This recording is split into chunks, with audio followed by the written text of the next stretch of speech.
Hello Philippines and hello world! Kamusta po kayong lahat at welcome dito sa ating channel Bawat Buhay May Kwento. Maraming salamat po sa inyong pagdalaw upang pakinggan itong nakakatuwang pag-iibigan ni na Maxine at Drake na nagmula sa tailgating at traffic light. I hope you don't mind if I say that I love you. Aba, mukhang inaasar talaga ako ng driver na iyan ha. Nagpapansin ba ito dahil magara ang kanyang sasakyan? Bahala ka dyan, kung gusto mong mauna ay lumipad ka. Taas kilayng kausap ni Maxine sa kanyang sarili noong mapansin ang sasakyan na nakabuntot sa kanya. Mga ilang minuto rin itong nakabuntot sa sasakyan na minamaniho ng dalaga bago ito lumipat ng lane at paharurot nilampasan ang sasakyan ng dalaga. Sige, mauna ka lang, sigurado naman magpapang-abot din tayo dyan sa stoplight. Salita ni Maxine na may kasama pang pagtawa. Hindi nga nagkamali ang dalaga dahil biglang nag-red ang stoplight at nagpang-abot nga silang dalawa. At sinadya ng dalaga na itabi ang kanyang sasakyan kung saan nakatigil ang kotse ng nag-tailgate sa kanya. Ibinaba ng dalaga ang bintana ng kanyang sasakyan. Nilingon ang driver. Noong makitang lalaki ang driver na nag-tailgate sa kanya ay tinanggal niya ang kanyang eyeglasses at noong napatingin sa kanya ang lalaki ay nginitian niya ito ng pagkatamis-tamis. Akala mo ha, dahil kaskasero ka ay mauuna ka? Sige lang, bilisan mo lang yung pagtakbo mo. Sigurado naman magpapang-abot din tayo doon sa susunod na stoplight. Nakangiting aso na wika ng dalaga habang nakatingin sa lalaki. Hindi nga nagkamali si Maxine dahil 3 bisis talaga silang nagpang-abot sa stoplight ng lalaking iyon. Nag-turn right ang dalaga papunta sa kanyang pinagtatrabahuan at nakita naman niyang dumiretso ang taong pinagtitripan niya. Ngunit laking gulat ng dalaga noong makita na ang sasakyang nakabuntot sa kanya ay akala niyang dumiretso na, subalit bigla niya itong nakitang pumarada rin sa hindi kalayuan kung saan siya nakaparada. My gosh, lagot na. Masamang tao yata ito, nagalit yata dahil pinagtatawanan ko siya. Halaka, sabi pa naman ni Mama na iba ang mga tao dito sa Amerika. Kinakabahan na wika ng dalaga sa kanyang sarili, kaya hindi muna ito bumaba ng kanyang sasakyan. Kinuha ang kanyang cellphone at pinindot ang numero ng kanyang matalik na kaibigan. Helly, andito ka na ba sa work? Tanong nito. Oo naman, kanina pa. May mga papilis kasi akong hindi natapos kahapon. Bakit? Ay naku, wag mong sabihin na hindi ka na naman papasok ngayon ha? Tugon ni Helly. Pwede mo ba akong sunduin dito sa parking? Andito ako nakaparada bandang cafeteria, please. Parang awa mo na. Pagpapaawa ng dalaga. Hoy, umiiyak ka ba? Sige na nga, antayin mo na nga ako dyan. Iyon lamang ay patakbo ng tinungo ni Helly ang kinaroroonan ni Maxine. Hoy, ano ba ang problema mo? Panimula ni Helly. Mamaya ko na ikwento sa'yo. Tinapunan muna ni Maxine ng tingin kung saan nakaparada ang sasakyan na nakatailgate sa kanya kanina. Nagtatakang nakasunod lamang si Helly sa kaibigan at noong nasa loob na sila ng opisina. Ano ba ang nangyayari sa'yo? Bakit namumutla ka? Yung kulay asul na magarang kotse na nakaparada doon malapit sa kabilang entrance kaya natakot ako. Hoy, hindi mo dapat ginawa yun. Hayaan mo silang mag-overtake. Ako wag kang mang-asar kasi alam mo naman dito sa Amerika, iba. At hindi natin alam kung ano ang laman ng kanilang mga utak.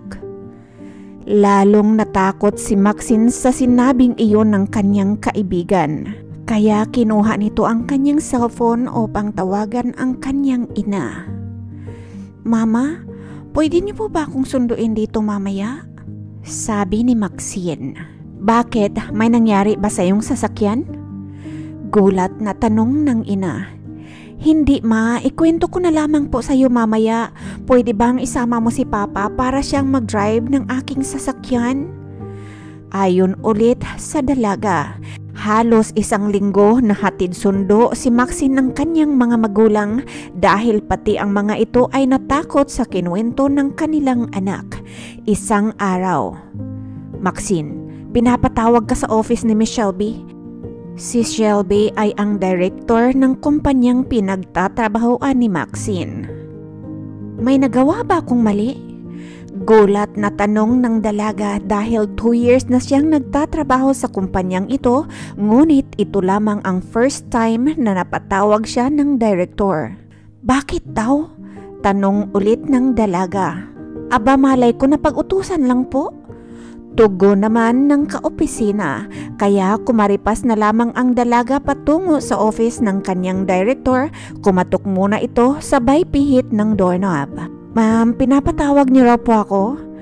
Tanong ni Maxine. Halika, maupo ka dito. Tugon ng director.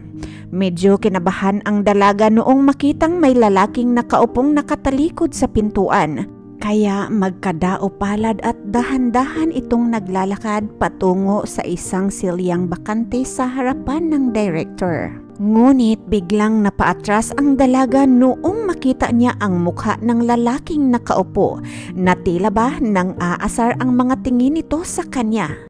Maupo ka, ulit ni Shelby, kaya kagat-labi na lamang dahan-dahang lumapit si Maxine upang maupo sa tabi ng lalaki. Pakiramdam ng dalaga ay may sumasakal sa kanya noong mga sandaling iyon dahil kinakapos siya ng hangin para bang hindi siya makahinga. Lalo na noong tumayo ang lalaki para alalayan siyang maupo, hindi na ito mawari kung bakit biglang dumadugundong ang kanyang puso noong hawakan ng lalaki ang kanyang siko. Maxine, okay ka lang ba? Tanong ni Shelby. Hindi po. Ay, okay lang po. Tarantang tugon ng dalaga. Ngayon lang kasi kita nakitaan na parang nawala ang iyong confidence. Nakangiting turan ni Shelby. Nako, napakataklisa din pala itong boss kong ito. Hindi man lamang marunong makiramay sa aking nararamdaman. Bakit kaya ang dito ang lalaking ito? Bulong ng dalaga sa kanyang isipan sabay ayos sa pagkakaupo. Maxine, ito nga pala si Congressman Drake Sullivan. Nais kanyang makilala. Sabi ni Shelby na nagpabilog sa mga mata ni Maxine. Congressman Drake, ito naman si Maxine Ford, ang aming napakagaling na administrative assistant. Pagpapakilala ni Shelby sa dalaga doon sa congressman. Napasulyap naman si Maxine sa pilyong ngiti at tingin sa kanya ng congressman, ngunit pinilit ng dalaga na patatagin ang kanyang sarili at lakasan ang kanyang kalooban upang makipagkamay sa lalaking nais siyang makilala. Nice meeting you, Congressman. Sambit ni Maxine. Masyadong malamig yata ang building na to ah. Sobrang lamig ng kamay mo, Miss Ford. Pilyong sabi ng lalaki. Walang hiya ka talaga. Ano ba ang ipinunta mo dito para lamang ipahiya ako? Bulong muli ng dalaga sa kanyang sarili sabay bawi ng kanyang kamay, ngunit hinigpitan ng congressman ang pagkakahawak dito kaya hindi nakawala ang kamay ng dalaga. Dumiretso na ako dito kay Shelby kasi sabi ng front desk, hindi niya raw maibigay ang iyong pangalan. Nakangising pagtatapat ng bisita. Napasulyap si Maxine sa kanyang boss na nakangisi. Sabi niya kasi sa akin, nakita ka raw niya sa stoplight. Nag-wonder kung magkakakilala daw kayo dahil napakatamis daw ng ngiti na ibinigay mo sa kanya. Sabi ni Shelby. Bakla ba ang taong ito? Bakit mukhang madaldal pa yata siya kaysa kay Helly? Bulong ulit nito sa kanyang sarili. Ganon po ba? Pasensya na po kayo, Congressman. Ngayon po na alam nyo na po ang aking pangalan, may kailangan pa po ba kayo sa akin? Baka po kasi pwede na akong lumabas. Pilit ang ngiti na binitawan ni Maxine. Pwede ba akong makadalaw sa inyo? Nakangiting tanong ng Congressman. Bakit po? Nagtatakang tanong ng dalaga. Gusto kitang makilala ng mabuti, sabi ni Congressman. Hindi po ba kayo busy, Congressman, para pag-aksayahan ninyo ako ng oras? Taas kilay na tanong ng dalaga sabay sulyap kay Shelby. Tao rin naman ako katulad mo, may day off at may time after work hour. Pag-iisipan ko po, sir. Busy rin po kasi akong tao. May gagawin din po ako kasi after ng office hour. I understand. Can I have your cell phone number? Nakangiting tanong ni Drake. Nakalimutan ko po yung number ko. Bagong palit din po kasi kami ng provider eh. Nakangiti lamang si Shelby habang nagpapalitan ng mga salita ang dalawa niyang bisita. Okay, kung ayaw mo akong padalawin sa inyo, dito na lamang ako dadalaw. Sabi ng congressman kaya nagsalita na muli si Shelby. Okay na Maxine, sige na, magbalik ka na doon sa opisina mo. Nakangiting pagtaboy ni Shelby sa dalaga kaya tumayo kaagad ito sa bayuko tanda ng paggalang. Thank you ma'am. Wika nito at nagmamadali na itong lumabas sa kwartong iyon. Pagkasara nito ng pintuan ng opisina ni Shelby ay nagbugan ng malaking hangin ang dalaga. Hindi nito namalayan na papalapit na pala sa kanya ang kanyang matalik na kaibigan na si Helly. Dali-dali nitong hinablot ang kaibigan at kinaladkad papasok sa kanyang opisina. Sandali nga muna, ano ba ang problema mo? Natanggal ka ba sa pwesto?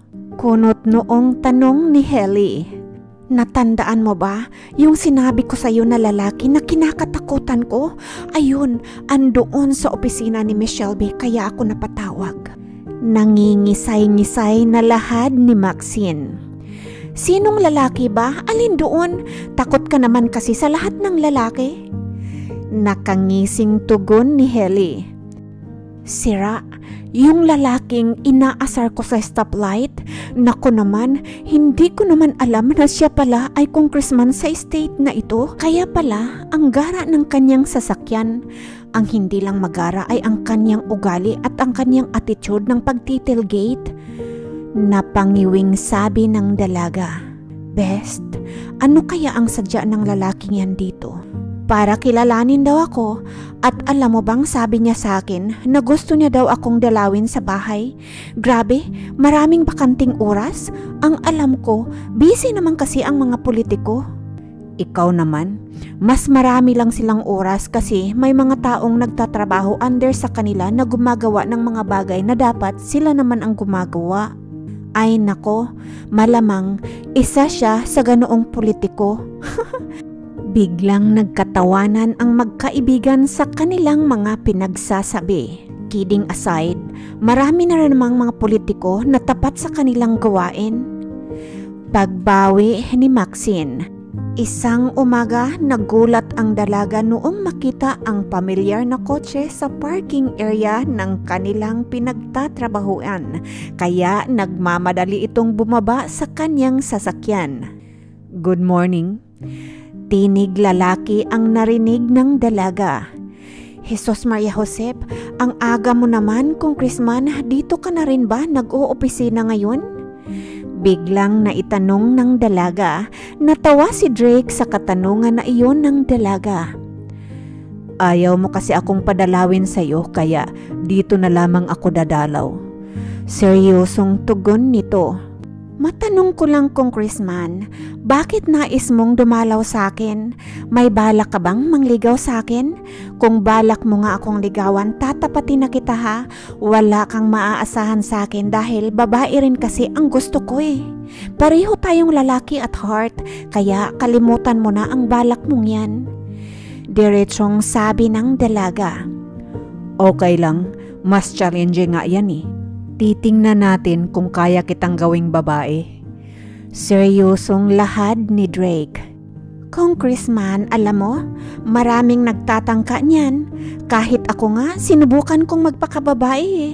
Ngunit, wala talaga. Bigo silang lahat, pati ako. Kaya, wag ka nang mag-aksaya ng oras. Sige, mauna na ako ha. Naiwang natamimi ang congressman sa sinabi na iyon ng dalaga. At bago nakapasok si Maxine sa employee entrance ay iyon naman ang pagdating at pagparada ng sasakyan ni Helly. Kaya bumalik ang dalaga para alalayan sa pagbaba ang kaibigan na pinagtataka naman ng huli. Alam kong weird ako ngayon. Ipapaliwanag ko na lang sa iyo mamaya. Sumakay ka na lang. I-holding hands mo ako. Pabulong na sabi ni Maxine. Hoy, kilabutan ka nga dyan. Ano yan? Natutumboy ka na sa akin? Nakakasuka ha? Salubong ang kilay na tugon ni Helly. Si Raulo, hinaan mo nga yung boses mo. Andyan kasi ang congressman. Bilisan mo nang maglakad. Walang nagawa si Helly kung di makipag-holding hands ito sa matalik niyang kaibigan. At noong nasa loob na sila ng opisina ni Maxine. Hoy, hindi naman sa nangdidiri ako sa mga tomboy ha, pero babae, lalaki ang gusto ko. Pagmamaktol ni Helly. Sira, sinabi ko kasi sa congressman na yun na tomboy ako at may kasintahan akong babae. Pwede ka bang magkunwari na girlfriend ko? Hoy Maxine, maghunos dili ka nga dyan, kinikilabutan ako sa'yo ha, lalaki nga ang gusto ko. Pairap na tugon ni Helly. Diba, may crush ka sa kuya ko, ilalakad kita, basta tulungan mo lamang akong makaiwas kay congressman. Paglalambing ni Maxine. Sige na nga, basta walang kissing scenes ha. Pagsang-ayon ni Helly na may kahalong kondisyon. Depende. Pananakot ni Maxine sa kanyang kaibigan. Ay nako, suluhin mo na lamang yung pagpapanggap mo. Inis na turan ni Helly. Ito naman hindi na mabiro. Umaga ng Lunes, nagtaka ang lahat kasama na si Maxine kung bakit puno ng balloons, white and pink roses mula sa employee entrance hanggang bulwagan. Dahil wala naman silang alam na may paparty pala ang kanilang kumpanya. Noong naglalakad na si Maxine papunta sa kanyang opisina ay nagtataka ang dalaga kung bakit nakabaybay sa hallway ang mga bulaklak at balloons hanggang sa pintuan ng kanyang opisina. Wow, anong meron? Wala naman akong natanggap na memo na may party ngayon dito. Tanong ni Maxine sa kanyang kaopisinang nakasalubong. Ewan ko, wala rin naman akong natanggap eh. Baka may pa-baby shower na ang ating assistant director. Tugon nito. Baka nga. Nakangiting tugon ni Maxine. Wow, ang daming perang sinayang para sa baby shower ha? Hanggang sa pintuan ng opisina ko ang dekorasyon. Natatawang bulong ni Maxine sa kanyang isipan, ngunit laking gulat nito noong mabuksan ang pintuan ng kanyang opisina dahil punong-puno ito ng mga bulaklak at pink na balloons. Good morning. Nagulat si Maxine nang marinig ang tinig ng lalaki na nagpadagundong ng kanyang dibdib. Nilingon niya ang nagsalita na out of balance ito noong makita ang nakangiting si Shelby at Congressman Drake. Ano to? Salubong ang kilay na tanong ng dalaga. Ay nako Maxine, pagpasensyahan mo na ha, hindi kasi mapigil itong mangingibig mo. Dito na lang daw siya mangligaw dahil ayaw mo naman daw siya papuntahin sa bahay ninyo. Hindi ko naman pwedeng ibigay ang address mo kaya pinayagan ko nang gawin niya ito dito. Kibit balikat na tura ni Shelby, natawang aso naman ang dalaga. Talaga mangliligaw? Dito? Ano ka, Chinese? Para mangligaw ng ganito kaaga? Diretsong tanong ng dalaga. Ano, papayagan mo na ba akong mangligaw sa'yo sa inyong tahanan o araw-arawin ko ito dito? Seryosong tanong ni Drake. Congressman, di ba sinabi ko na kung bakit ayokong magpaligaw sa'yo? Oh, di ba sinabi ko rin sa'yo kung ano ang kaya kong gawin? Nakangiting tugon ni Drake na malaya na lamang ng dalaga na marami ng marites ang nakiusyoso, nakatayo at nagbubulong-bulungan sa harapan ng pintuan ng kanyang opisina. Naku, magsibalik na nga kayo sa inyong mga trabaho. Masyado pang maaga para pairalin ninyo yung inyong pagkamarites. Utos ni Shelby sa kanyang mga empleyado. Pasensya ka na Maxine, hindi namin mahindian. Kinausap niya kasi ang ating presidente.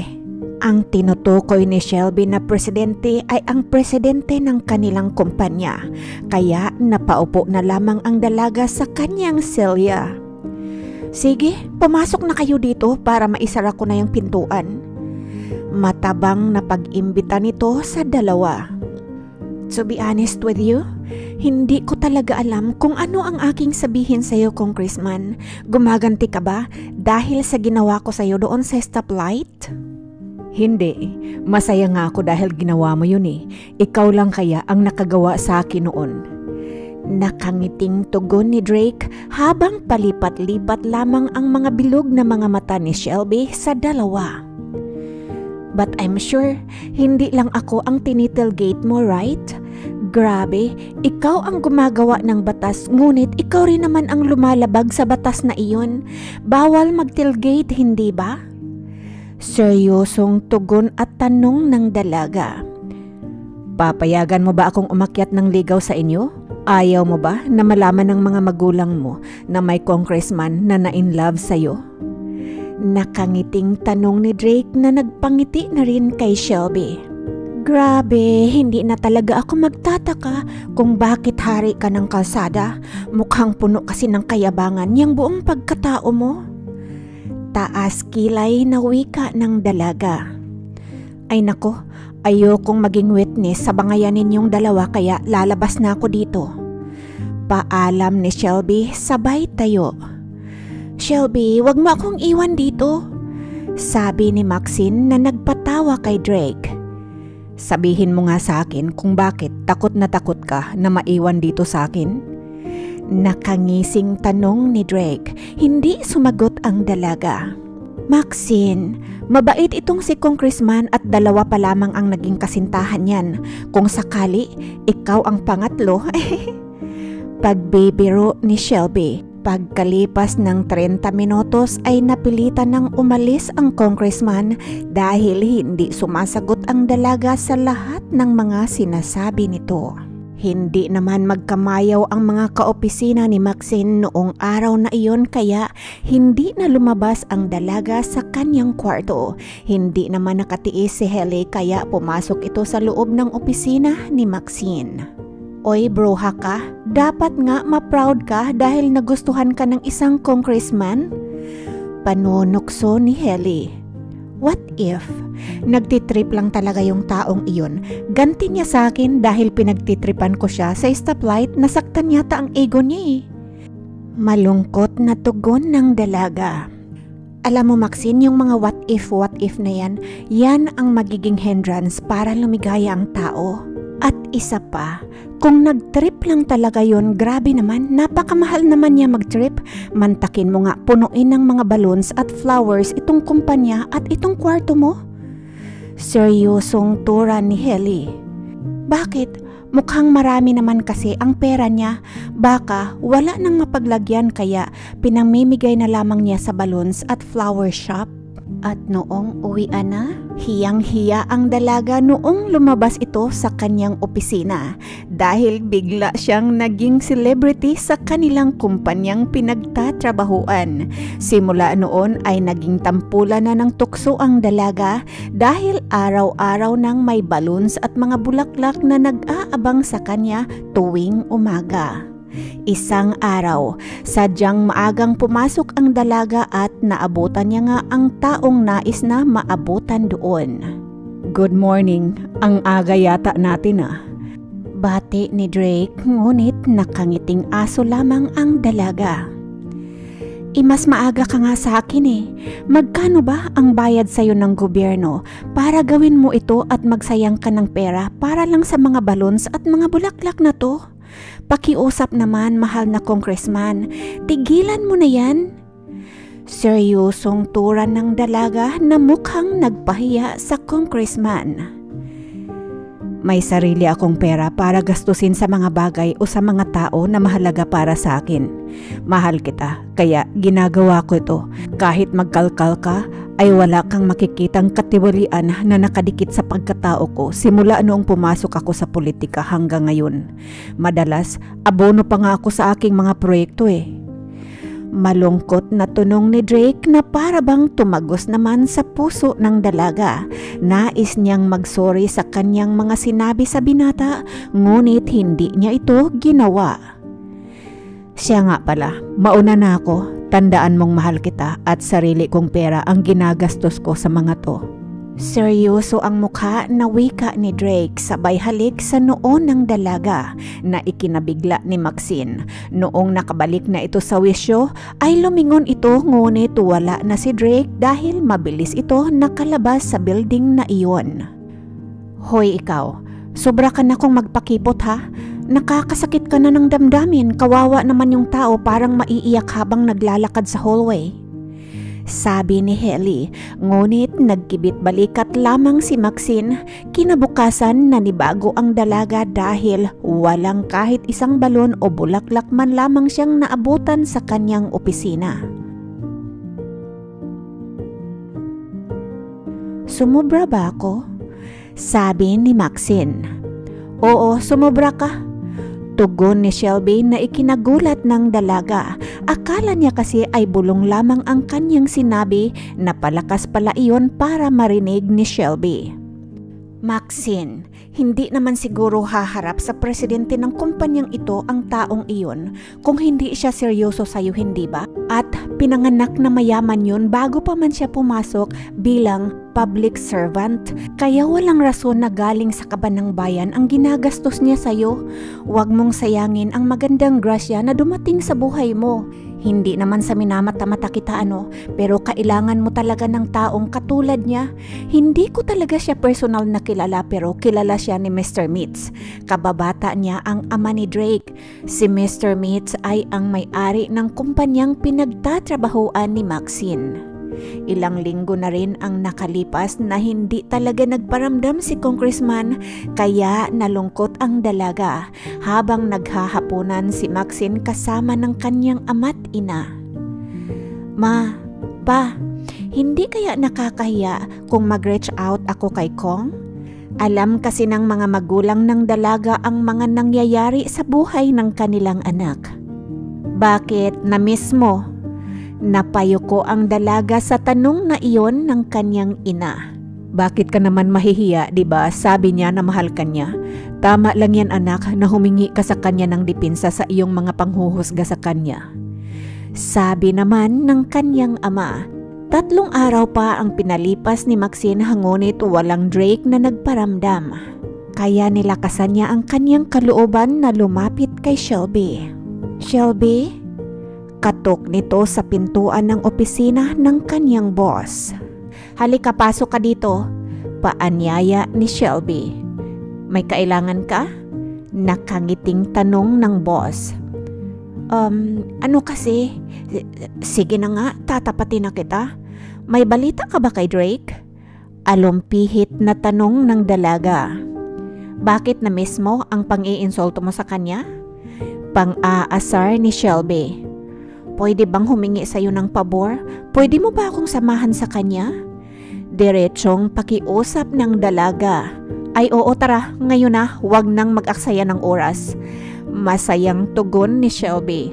Sandali lang, hindi kaya nakakahiya, baka ayaw niya akong makita. Ay, aatras ka? Busy akong tao kaya kung gusto mong pumunta, tara, ngayon na. Sabi ni Shelby sabay abot ng bag nito. Sandali, kunin ko lamang ang aking bag at kotse ko na ang gagamitin natin ha? Tarantang sabi ni Maxine. No, kotse ko na ang gagamitin natin, baka madisgrasya pa tayo. Sa palagay ko ay hindi ka makapagmaneho sa sobrang excited mo. Natatawang wika ni Shelby. Kinakabahan si Maxine habang binabaybay nila ang daan papunta ng bahay ng binata. Noong marating na nila ang bahay ni Drake ay gusto nang umatras ng dalaga. Nako, iniwanan ko ang aking mga meeting para sa iyo kaya bumaba ka na dyan. Nang didilat na turan ni Shelby at nagpatiuna na itong bumaba para mag-doorbell kaagad ito sa pintuan ni Drake. Nagbukas naman kaagad ito ng pintuan. Oh, Shelby, may kailangan ka? Nagtatakang tanong ni Drake. May gustong kumausap sa'yo.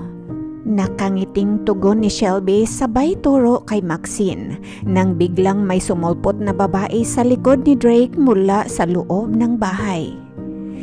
Sino ba yung bisita mo? Bakit ayaw mong papasukin? Sabi ng babae. Kaya napaatras si Maxine noong marinig ang tinig ng babae mula sa loob ng bahay ni Drake. Kaya bumalik ito sa kanyang pinanggalingan. Mabilis naman na nakalabas ng pintuan si Drake para habulin si Maxine.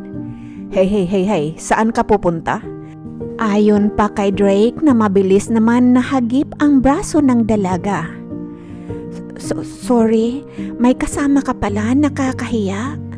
Mahinahong tugon ng dalaga. Nagsisilos ka? Nakangiting tanong ni Drake ngunit hindi umimik si Maxine. Babe, halika nga dito, may ipapakilala ako sa'yo. Tawag ni Drake sa babaeng kasama. Parang maiyak na talaga si Maxine sa kanyang narinig na babe. Mabilis namang lumapit ang nakangiti na babae at inakbayan naman kaagad ito ni Drake. Napayuko naman si Maxine. Babe, this is Maxine Ford, ang babaeng sinabi ko sa inyo ni Mommy at Daddy. Maxine, this is Lily, my baby sister. Napaangat ng mukha ang dalaga sa kanyang narinig. Ayan, takbo ka kasi ng takbo. Sa buhay, kailangan siguraduhin muna natin ang mga bagay-bagay bago lumaban o tumakbo. Nakatawang tura ni Drake. Akala mo syuta ko? Natatawang pagputol ni Drake sa sasabihin pa sana ni Maxine. Halika girl, pasok tayo. Nako, ang saya-saya ko na finally nakilala na rin kita. Thank you for making my brothers happy. Sabi ni Lily sabay angkla ng kanyang braso sa braso ni Maxine. At hinatak na kaagad ni Lily si Maxine papasok sa loob ng kanilang tahanan. Wala naman sa sariling sumunod ang dalaga kay Lily. Salamat ha, sabi ni Drake kay Shelby sabay yakap nito sa boss ng dalaga. Mommy, Daddy, look who's here. She is here, Maxine. Nakangiting sabi ni Lily. Welcome to our family, Iha. Sabay na sabi ng mga magulang ni Drake. Salamat po, nahihiyang tugon ni Maxine. So ano, mamamanhikan ka na ba? Biro na sabi ni Drake. Ikaw talaga, iho. Huwag mo ngang paglulukuhin itong manugang ko. Ako ang makakalaban mo. Kunwang pairap na sabi ng ina ng binata. Max, salamat sa pagpunta. Tanda ba ito na pinapayagan mo na akong mangligaw sa'yo? Punong-puno ng pagmamahal na tanong ng binata. Tango lamang ang itinugon ng dalaga. Good, Iha. Kami na ang kakausap sa iyong mga magulang. Excited naman na sabat ng ina ni Drake. No, Mom. Mamaya isipin ng mga magulang ni Maxine na mamasboy ang kanilang magiging manugang. Kaya ako na muna ang haharap sa kanila.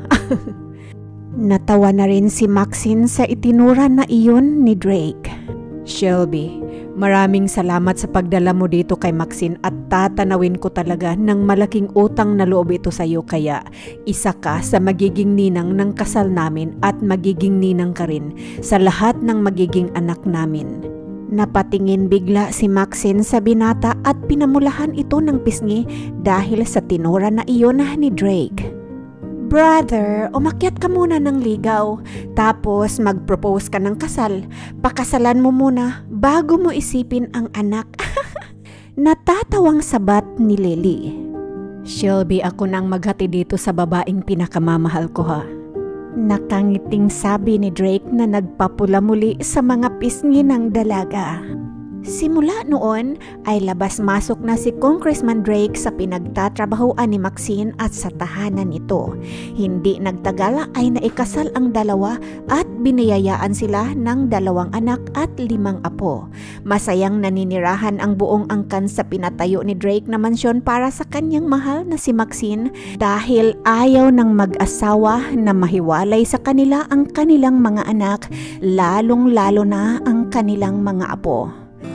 I hope you don't mind if I say that I love you, 'cause there's so many ways that I want to. Nako mga kaibigan, sa totoo lang, hindi ko rin talaga maintindihan kung bakit may mga driver na gustong-gusto talagang mag-tailgate sa ibang sasakyan. Na tila ba ay gustong-gusto na talagang bungguin ang puwitan ng ibang sasakyan para lamang bumilis ang pagtakbo. Minsan, meron na lamang din bigla na lamang mag-overtake ngunit magpangabot din naman sa stoplight. At meron din talagang mga driver na mapang-asar lamang katulad ko. Kapag nag-tailgate sila sa akin ay nako, lalo kong binabagalan ang aking pagmamaniho. Ngunit kakaiba talaga itong ginawa ng ating bidang babae. Walang takot para asarin ang lalaking ng tailgate sa kanya. Mantakin mo ngang pagkatapos bagal-bagalan ang kanyang pagmamaniho, inasar niya pa ang lalaking ito noong magpang-abot sila sa stoplight.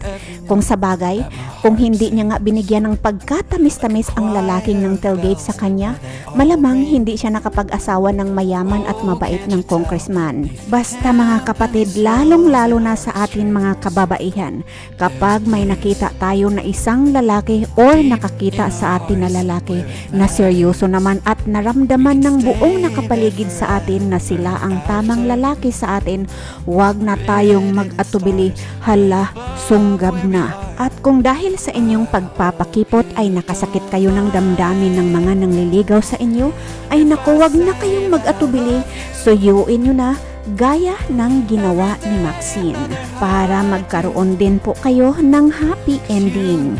Ayan mga kapatid, maraming salamat po sa inyong pakikinig sa ating munting kwento. Kung hindi pa po kayo nakapag-subscribe, please subscribe na po kayo, like and share. At pakihit na rin po ng ating bell button para maging updated kayo sa ating mga new uploads. Tandaan po natin na bawat buhay may kwento at ito po ang kwento ng buhay ni Maxine. Maraming salamat po ulit sa inyong pakikinig at suporta. Hanggang sa muli, paalam.